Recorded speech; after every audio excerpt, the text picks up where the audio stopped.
અરવલ્લી જિલ્લાના વડા મથક મોડાસાની એક સોસાયટીના રહીશ પ્રોપર્ટી કાર્ડ માટે ધરમના ધક્કા ખાતા થાકી અરજદારનો આક્રોશ।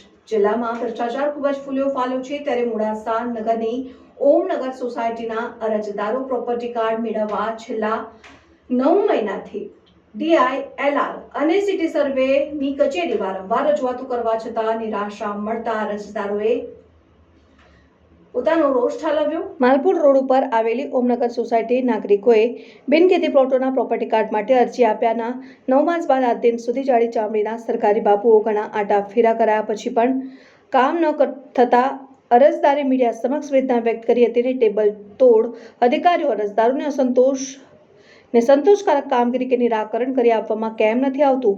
કારણ વગરના કારણો બતાવીને કામ અટકાવવું રોજિંદુ બની ગયું છે। એસી ઓફિસોમાં બેસી ટેબલ ઉપર નહીં પણ ટેબલ નીચે ભીના હાથે કામ કરવામાં રસ તો નહીં હોય ને?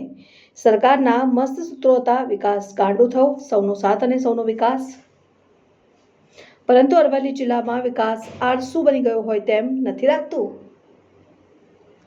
ખેર, એ સરકારના સૂત્રો સાચા સાબિત કરવા અધિકારીઓના હાથમાં ન હોઈ શકે, પણ જ્યાં પ્રજાના મતોથી ચૂંટાયેલા જનપ્રતિનિધિઓના રાજમાં અરજદારોને 9 મહિનાથી ધર્મના ધક્કા ખાવા મજબૂર કેમ થવું પડે છે?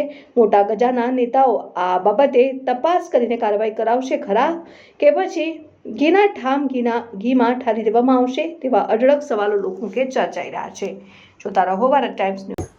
મારું નામ છે સુરેશભાઈ ચતુરભાઈ ભાટિયા।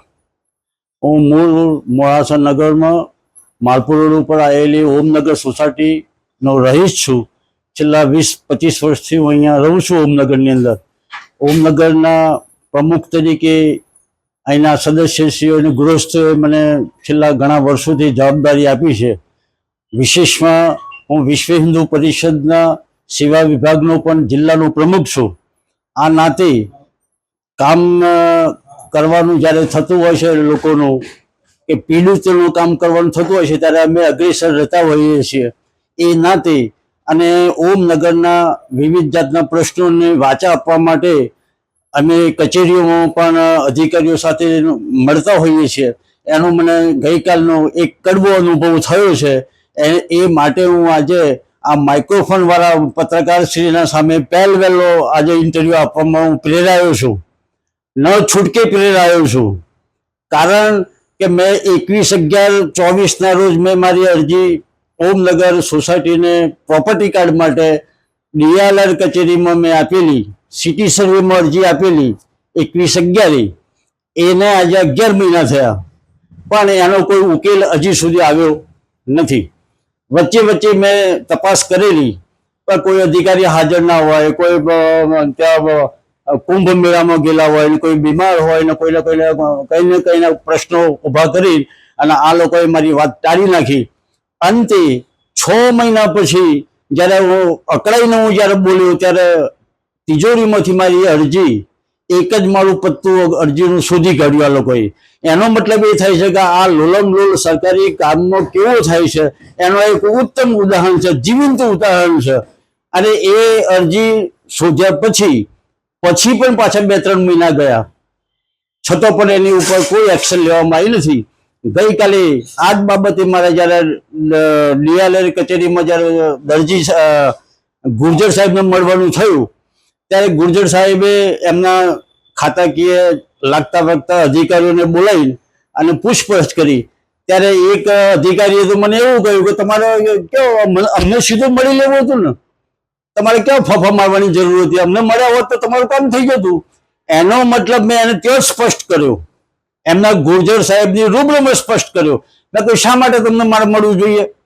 હું તમને મારી અરજી રૂબરૂમાં આપતો હોઉં, ઇન્વેડ કરાવતો હોઉં, મારી અરજીઓ રજિસ્ટર RPID-થી હું જ્યારે આપતો હોઉં ત્યારે મારા તમને પર્સનલ મળવાનો કોઈ પ્રશ્ન જ નથી રહેતો। મારે શા માટે મળવું જોઈએ?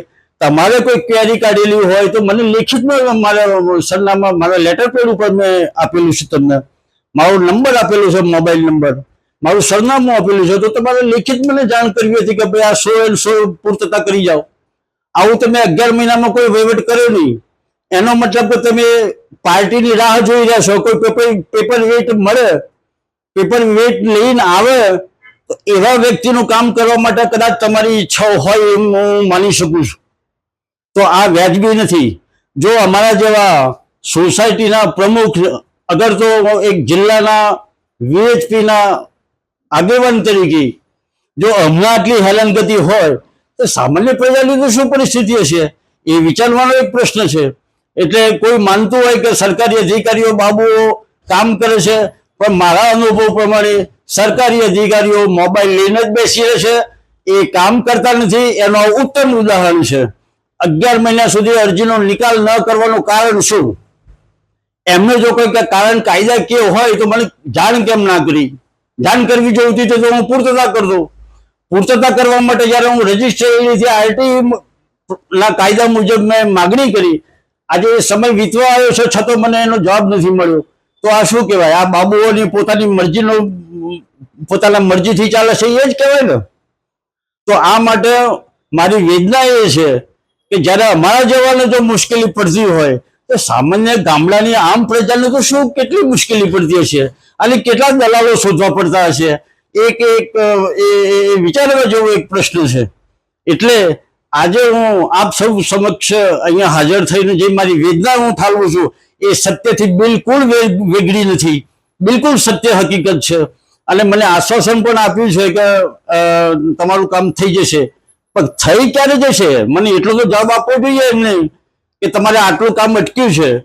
મને 4 વાગે આખો દિવસ હું ત્યાં બેસી રહ્યો, 4 વાગે મને બોલાયો, 4 વાગે હું ગયો ત્યારે બધા અધિકારીઓ મિટિંગમાં, 6:15 સુધી હું એમની ઓફિસે બેસી રહ્યો તો તારું DRA કચેરીમાં તારું મારેલું દેખાયું મને. તો આ તો વ્યાજબી નથી. જો તમે અમારા જેવી વ્યક્તિઓને બનેલી ગણેલી, મને એક રાષ્ટ્રીય એવોર્ડ પણ મને 2 વખત મળેલા છે કે જો ગુજરાતની અંદર શિક્ષકોમાં જો 2 વખત જો ઉપરા ઉપરી એવોર્ડ મળેલા હોય તો એ હું પોતે છું. મારી જાતને હું આત્મપ્રશંસા માટે આ વાત નથી કરતો, પણ હું કઈ પ્રકારના કયા કામો કરું છું એનો આ પ્રતીતિ કરવા માટે હું મારી જાતને ખુલ્લી મૂકું છું. એટલે અધિકારીઓ એમના મન માની કરે છે એ હકીકત છે. પેપર વેટની રાહ જોઈ રહે છે એ પણ મને થોડો એવો અહેસાસ થાય છે. માટે હું જાહેર જનતાને પણ વિનંતી કરું છું કે તમે કોઈ વખત ક્યારે પણ પેપર વેટમાં માનતા નહીં અને અધિકારીઓને રૂબરૂ જઈને રૂબરૂ એમની જવાબ માંગ્યો. આટલી વિનંતી સાથે હું વિરમું છું. જય હિન્દ, જય ભારત.